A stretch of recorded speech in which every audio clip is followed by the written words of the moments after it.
कभी ऐसी रात कटी है आपकी?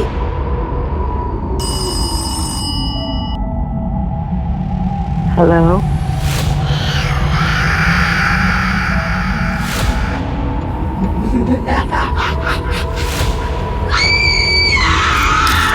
एक गलत नंबर और एक खौफनाक सवाल। आधी रात का फोन।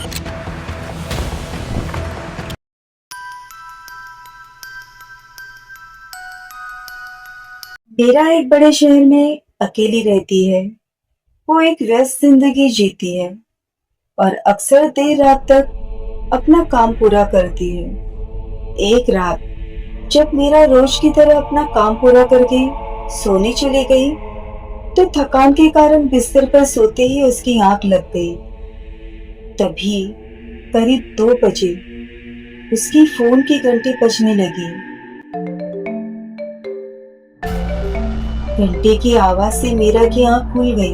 मीरा डर के मारे हड़बड़ा कर उठ बैठी। तभी उसने देखा उसके मोबाइल स्क्रीन पर एक अननोन नंबर दिखाई दे रहा है। इतनी रात को किसी अननोन नंबर से फोन आता देख मीरा थोड़ा सहम गई, लेकिन फिर भी उसने फोन उठा लिया। हेलो। मीरा ने जैसे ही हेलो कहा तो दूसरी तरफ से एक कर्कश आवाज सुनाई दी। आवाज इतनी फटी और डरी हुई सुनाई दे रही थी कि मीरा को समझ ही नहीं आ रहा था कि वो क्या कह रहा है। वो बस इतना समझ पाती है कि फोन करने वाली एक महिला है और वो किसी मुसीबत में है। मीरा बार बार पूछती है कि क्या हुआ है, लेकिन आवाज सिर्फ फुसफुसाहट और अजीब डरावनी सी सुनाई देती है। अचानक फोन पर एक खौफनाक हंसी सुनाई देती है और फोन कट जाता है। मीरा इतना डर जाती है कि उसकी रीढ़ की हड्डी में सिहरन सी दौड़ जाती है। वो ये सोचने लगती है कि आखिर वो महिला कौन थी और उसे क्या परेशानी थी।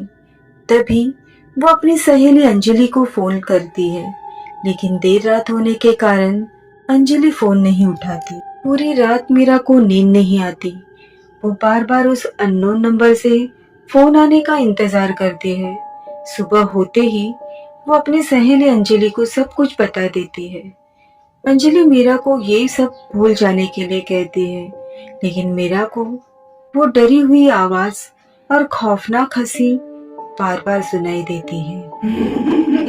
कुछ दिन बाद मीरा को फिर उसी अननोन नंबर से फोन आता है, लेकिन इस बार आवाज थोड़ी साफ सुनाई देती है। महिला किसी विक्रम सिंह के बारे में पूछती है। मीरा कहती है कि वो किसी विक्रम सिंह को नहीं जानती। फिर वही खौफनाक हंसी सुनाई देती है और फोन कट जाता है। विक्रम सिंह। इन सब से अब मीरा बुरी तरह घबरा गई थी।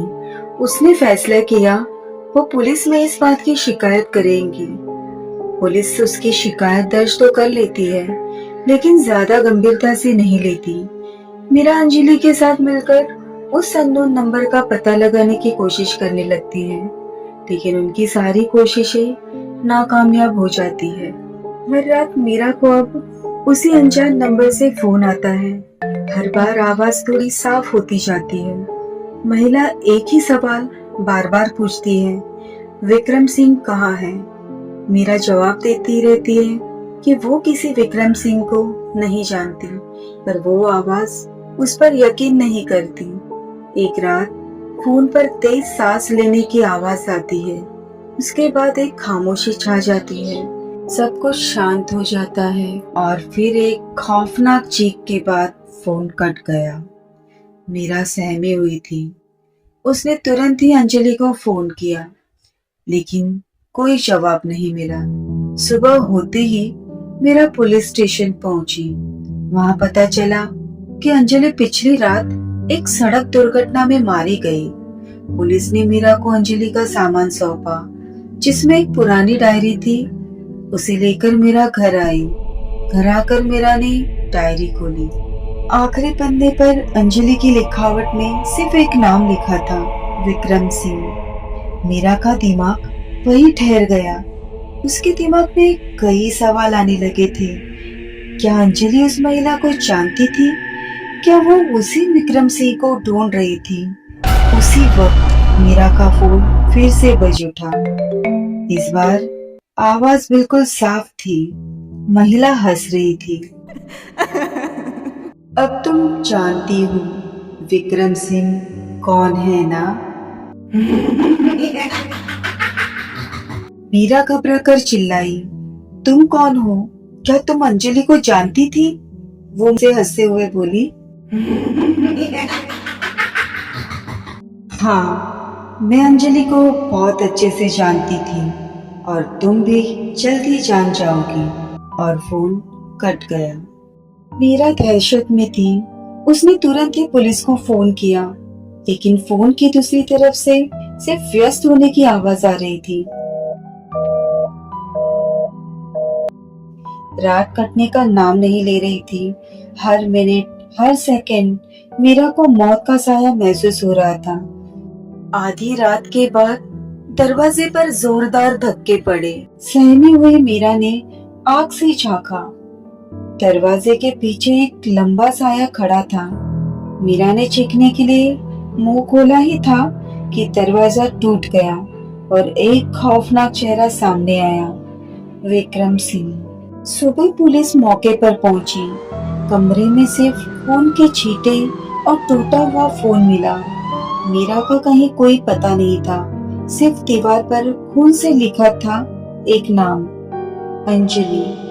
दरवाजा टूटने की आवाज के बाद कुछ देर तक तो सन्नाटा छा गया। मीरा बेहोश हो चुकी थी।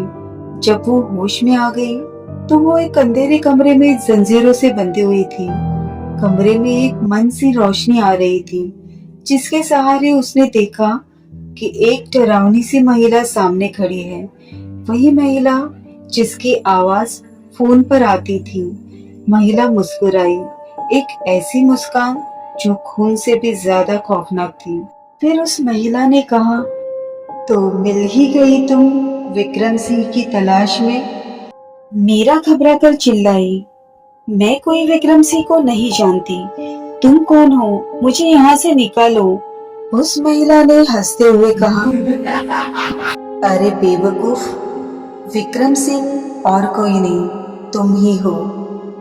या यूं कहे विक्रम सिंह की आत्मा।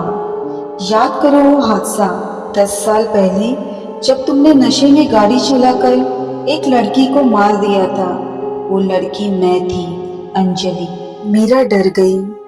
उसे सब याद आ गया, वो हादसा और वो भाग जाना। अंजलि का चेहरा उसकी आंखों के सामने नाचने लगा।